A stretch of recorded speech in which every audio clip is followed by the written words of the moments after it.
KSOU academic platform app ಅಲ್ಲಿ assignment ಹೇಗೆ download ಮಾಡೋದು ನೋಡ್ಕೊಳ್ಳೋಣ. ಫಸ್ಟ್ ಪ್ಲೇ ಸ್ಟೋರ್ ಓಪನ್ ಮಾಡಿ ಬಾಟಮ್ ಅಲ್ಲಿ ಸರ್ಚ್ ಬಟನ್ ಅಂತ ಇದೆಯಲ್ಲ ಅದ್ರ ಮೇಲೆ ಕ್ಲಿಕ್ ಮಾಡಿ KSOU ಅಕಾಡೆಮಿಕ್ ಪ್ಲಾಟ್ಫಾರ್ಮ್ ಆಪ್ ಅಂತ ಟೈಪ್ ಮಾಡಿ ಇನ್ಸ್ಟಾಲ್ ಮಾಡಿ ಓಪನ್ ಮಾಡಿ. ಅದಾದ್ಮೇಲೆ ನೀವು ಫಸ್ಟ್ ಮಾಡಬೇಕಾಗಿರೋ ಕೆಲಸ ನಿಮ್ಮ ಪ್ರೊಫೈಲ್ ಅನ್ನ ಅಪ್ಡೇಟ್ ಮಾಡ್ಕೊಳ್ಬೇಕಾಗಿರೋದು. ನಿಮ್ಮ ಸೆಮಿಸ್ಟರ್ ನ ಅಪ್ಡೇಟ್ ಆಗಿದ ತಕ್ಷಣ ಅಲ್ಲಿ ಪ್ರೊಫೈಲ್ ಅಪ್ಡೇಟೆಡ್ ಸಕ್ಸಸ್ಫುಲಿ ಅಂತ ಬರುತ್ತೆ.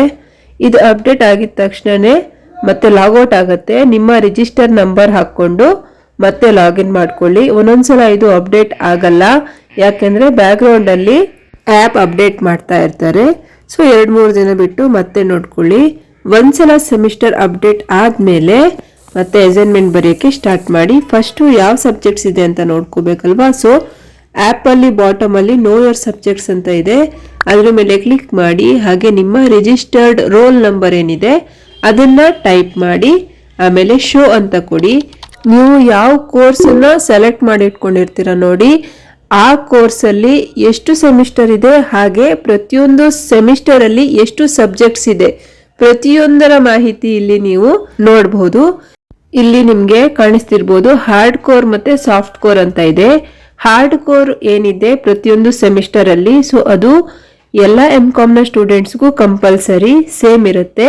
ಸಾಫ್ಟ್ ಕೋರ್ ಏನಿದೆ ಅದು ಸ್ಪೆಷಲೈಸೇಷನ್ ಮೇಲೆ ಡಿಪೆಂಡ್ ಆಗಿರುತ್ತೆ. ಇಲ್ಲಿ ನಾನು ಸ್ಪೆಷಲೈಸೇಷನ್ ಅಕೌಂಟ್ಸ್ ಅಂಡ್ ಫಿನಾನ್ಸ್ ತಗೊಂಡಿರೋದ್ರಿಂದ ಪ್ರತಿಯೊಂದು ಸೆಮ್ ಅಲ್ಲಿ ಸಾಫ್ಟ್ ಕೋರು ಅದಕ್ಕೆ ತಕ್ಕನಾಗೆ ಸಬ್ಜೆಕ್ಟ್ ಶೋ ಆಗ್ತಾ ಇದೆ. ನಿಮ್ಮ ಸ್ಪೆಷಲೈಸೇಷನ್ ಏನಾದ್ರೂ ಬೇರೆ ಇದ್ರೆ ಅದ್ರ ಪ್ರಕಾರ ಸಬ್ಜೆಕ್ಟ್ ಶೋ ಆಗುತ್ತೆ. ಸೊ ನೀವು ಯಾವ್ದನ್ನ ಆಪ್ಟ್ ಮಾಡ್ಕೊಂಡಿರ್ತೀರಾ, ಯಾವ ಸ್ಪೆಷಲೈಸೇಷನ್ ಇರುತ್ತೆ ಅದೇ ಸಬ್ಜೆಕ್ಟಿನ ಅಸೈನ್ಮೆಂಟ್ ನೀವು ಬರೀಬೇಕು. ಈಗ ಅಸೈನ್ಮೆಂಟ್ ಹೇಗೆ ಬರೆಯೋದು ನೋಡೋಣ. ಫಸ್ಟ್ ಟ್ಯಾಬ್ ಇದೆಲ್ಲ ಅಸೈನ್ಮೆಂಟ್ ಅಂತ, ಅದ್ರ ಮೇಲೆ ಕ್ಲಿಕ್ ಮಾಡಿ. ಇದು MCOM-ನ 4th ಸೆಮಿಸ್ಟರ್ನ ಎಲ್ಲ ಸಬ್ಜೆಕ್ಟ್ಸ್. ಸೊ ಸೆಮಿಸ್ಟರ್ನ ಅಪ್ಡೇಟ್ ಮಾಡೋದು ತುಂಬಾ ಕಂಪಲ್ಸರಿ. ಸೊ ಇದು ಫಸ್ಟ್ ಪ್ರಾಜೆಕ್ಟ್ ರಿಪೋರ್ಟ್ ಅಂತ ಇದೆ. MCOM-ನ 4th ಸೆಮ್ ಅಲ್ಲಿ ಪ್ರಾಜೆಕ್ಟ್ ರಿಪೋರ್ಟ್ ಕೂಡ ಕಂಪಲ್ಸರಿ. ಸೊ ಇದಕ್ಕೆ ಅಸೈನ್ಮೆಂಟ್ ಏನು ಇರಲ್ಲ. ಇದ್ರ ಬಗ್ಗೆ ನಾನು ಇನ್ನೊಂದು ವಿಡಿಯೋ ಮಾಡ್ತೀನಿ. ನೆಕ್ಸ್ಟ್ ಸ್ಟ್ರಾಟಜಿಕ್ ಕಾಸ್ಟ್ ಮ್ಯಾನೇಜ್ಮೆಂಟ್ ಅಂತ ಇದೆಯಲ್ಲ ಅದ್ರ ಮೇಲೆ ಕ್ಲಿಕ್ ಮಾಡಿ. ಈ ಸಬ್ಜೆಕ್ಟಿನ ಅಸೈನ್ಮೆಂಟ್ ಬರ್ದು ಸಬ್ಮಿಷನ್ ಕೂಡ ಆಗಿದೆ, ಅದಕ್ಕೆ ಸಬ್ಮಿಟೆಡ್ ಅಂತ ತೋರಿಸ್ತಾ ಇದೆ. ಸಬ್ಮಿಟ್ ಆಗಿಲ್ಲ ಅಂದ್ರೆ ಪೆಂಡಿಂಗ್ ಅಂತ ಬರುತ್ತೆ. ಸಬ್ಮಿಷನ್ ಆದ್ಮೇಲೆ KSOU ಅವರು ನೋಡಿ ಅಪ್ರೂವ್ ಅಂತ ಕೊಡ್ತಾರೆ, ಈ ತರ ಬರುತ್ತೆ.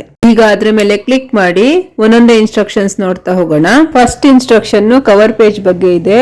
ಇದನ್ನ ನಿಮ್ಮ ಅಫಿಷಿಯಲ್ ಟೆಲಿಗ್ರಾಮ್ ಗ್ರೂಪ್ ಅಲ್ಲಿ ನಿಮ್ಮ ಲೆಕ್ಚರ್ಸ್ ಶೇರ್ ಮಾಡಿರ್ತಾರೆ.